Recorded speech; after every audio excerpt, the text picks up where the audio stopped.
আসসালামু আলাইকুম প্রিয় দর্শক, সবাই কেমন আছেন? প্রতিদিনের মতো চলে আসলাম এই মুহূর্তের আজকের ২৬শে মে ২০২৬ রোজ মঙ্গলবারের খুবই গুরুত্বপূর্ণ ঝড় বৃষ্টি, নিম্নচাপ, কালবৈশাখী, শিলাবৃষ্টি, বজ্রবৃষ্টি ও ঘূর্ণিঝড়ের আবহাওয়ার সংবাদ নিয়ে এবার দেশের ৮ বিভাগের ওপর দিয়েই টানা ৭২ ঘন্টা ভারী থেকে অতি ভারী বর্ষণের বিশেষ সতর্কবার্তা দিল বাংলাদেশ আবহাওয়া অধিদপ্তর। আগামী ৪৮ ঘন্টার ভেতর সারা দেশের আবহাওয়ায় শুরু হতে যাচ্ছে বিরাট বড় নতুন পরিবর্তন।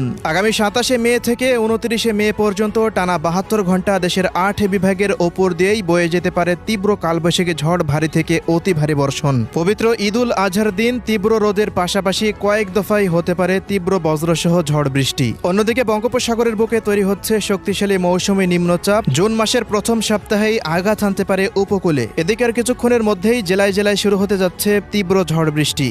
তো প্রিয় দর্শক, আজ থেকে পরবর্তী এক সপ্তাহ দেশের ৮ বিভাগের ৬৪ জেলা, ভারতের পশ্চিমবঙ্গ, আসাম,